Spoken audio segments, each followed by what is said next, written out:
Since this is an unorthodox family matter, I won't let this case proceed to court without further mediation. But Your Honor, I have made my decision. Bibigyan ko kayo ng 1 linggo bago muling makita. 1 linggo. Iba yung nagagawa ng panahon para mapagbago ang desisyon.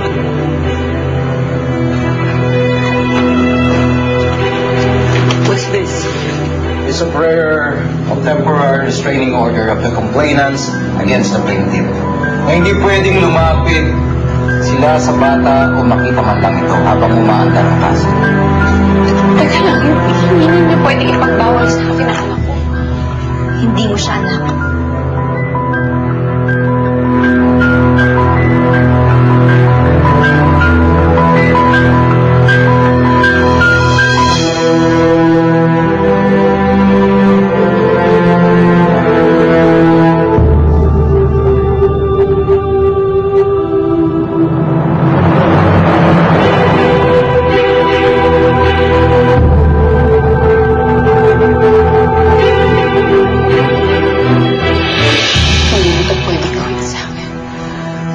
Bago ako magdesisyon,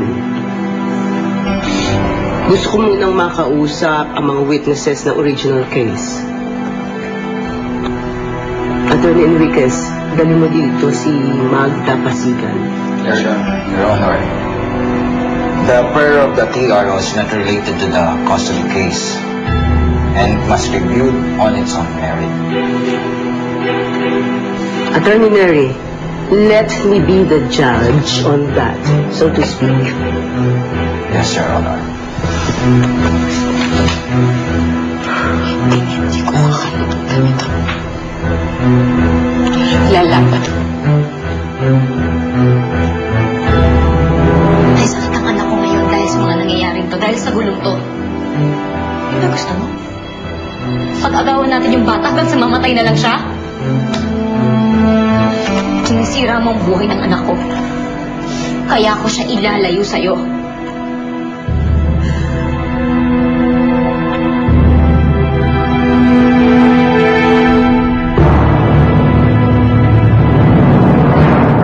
Nangangaroling po kami noon nang biglang umulan.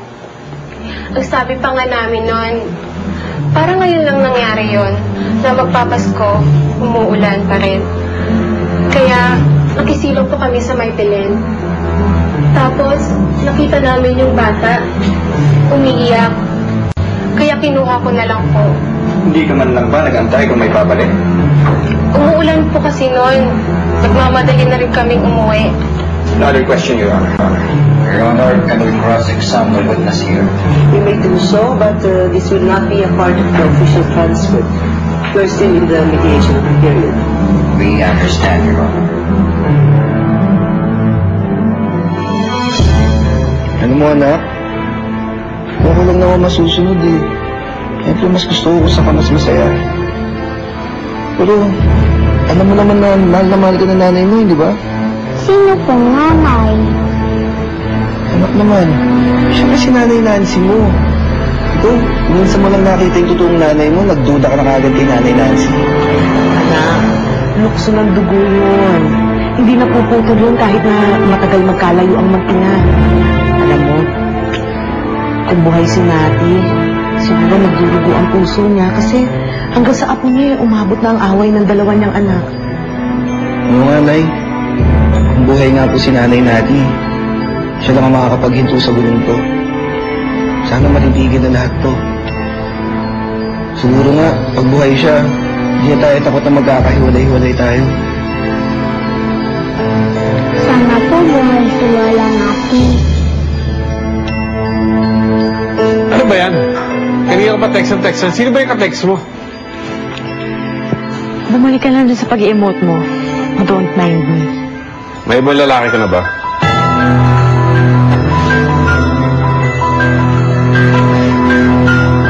Nagsiselos ka ba? Akin ka lang, Victoria. Bitiwan mo nga ako. Alam mo, gusto kong malaman kung sino ba yung kaaway mo eh. Ano ba talagang plano mo sa kanya?